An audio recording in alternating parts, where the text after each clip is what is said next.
Bismillahirrahmanirrahim. Assalamualaikum warahmatullahi wabarakatuh. Perkenalkan, nama saya Reza Maulana dari Fakultas Ilmu Keislaman, Prodi Pendidikan Agama Islam, kelas reguler A, semester 2. Insya Allah pada kesempatan kali ini kita akan membahas materi mengenai fi'il mudhari'. Apa itu fi'il mudhari'? Kemudian bagaimana ciri-cirinya dan bagaimana contohnya.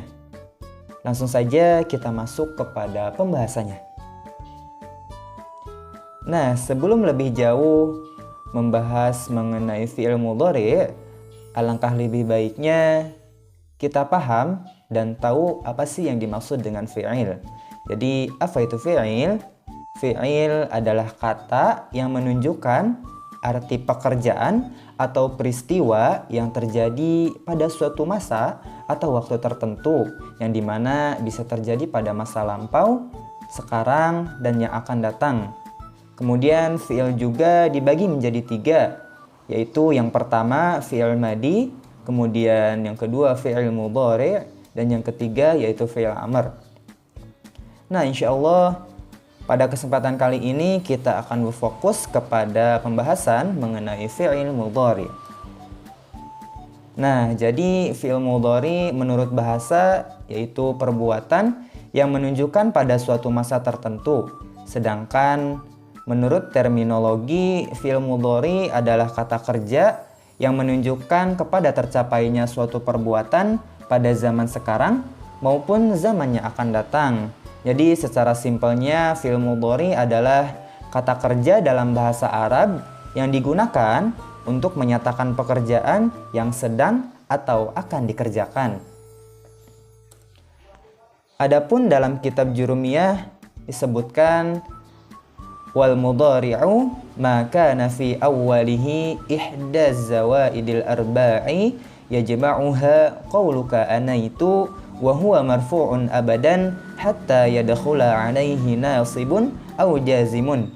Bahwasanya fi'il mudhari adalah fi'il yang diawali dengan salah satu huruf zaidah yang 4 yang terhimpun dalam lafaz anaitu, yaitu hamzah, nun, ya, dan ta, dan selamanya dirofa'kan kecuali apabila dimasuki amil yang menasabkan atau yang menjazmkan, maka harus disesuaikan dengan amilnya.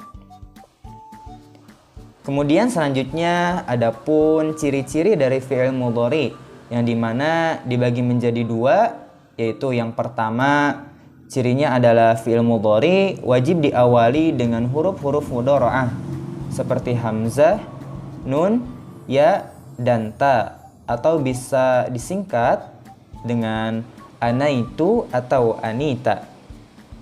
Lalu huruf hamzah digunakan untuk orang pertama tunggal, yang dimana domirnya anak, yaitu saya, contohnya adribu, artinya saya akan memukul.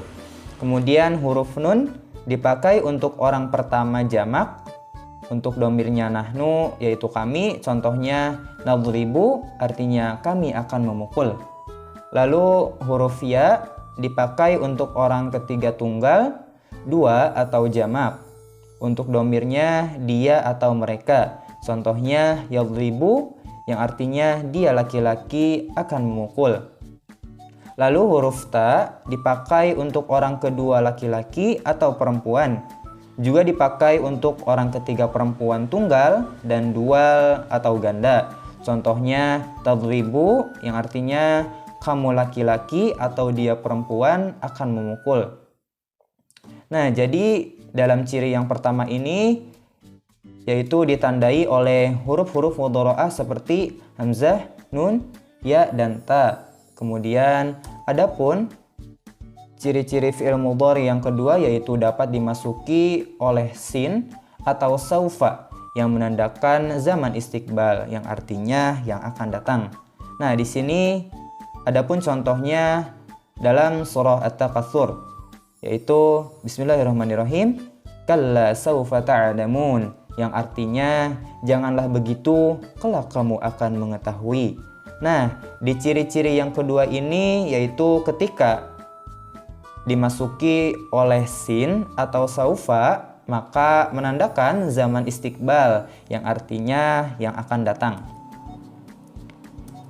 Kemudian selanjutnya adapun domir yang terhimpun dalam tabel di sini yaitu ada 14, yang dimana untuk domir huwa yaitu peruntukannya untuk dia seorang laki-laki, kemudian huma dia laki-laki 2 orang, lalu hum dia para laki-laki 3 orang atau lebih, kemudian hiya dia perempuan 1 orang, huma dia perempuan 2 orang, hunna dia para perempuan 3 orang atau lebih. Lalu untuk anta kamu seorang laki-laki, antuma kamu 2 orang laki-laki, antum kamu sekalian laki-laki 3 atau lebih. Lalu anti kamu seorang perempuan, antuma kamu 2 orang perempuan, antuna kamu sekalian perempuan 3 orang atau lebih. Lalu ana saya dan nahnu kami. Nah, di sini adapun contohnya kita ambil dalam kalimat hafidho yahfadhu yang artinya menjaga atau menghafal. Nah, di sini disebutkan untuk domir huwa menjadi yahfadhu yang artinya dia seorang laki-laki sedang atau akan menghafal. Untuk domir hiya menjadi tahfadhu yang artinya dia perempuan sedang atau akan menghafal. Kemudian untuk domir ana yaitu menjadi ahfadhu yang artinya saya sedang atau akan menghafal. Lalu untuk nahnu menjadi nafadhu, kami sedang atau akan menghafal. Nah, di sini juga disebutkan ada contoh dari fi'il mudhari dalam suatu kalimat. Penggunaan domir huwa, contohnya yaitu Zaidun yahfazul Qur'ana fil masjidi, yang artinya Zaid sedang menghafal Al-Quran di masjid.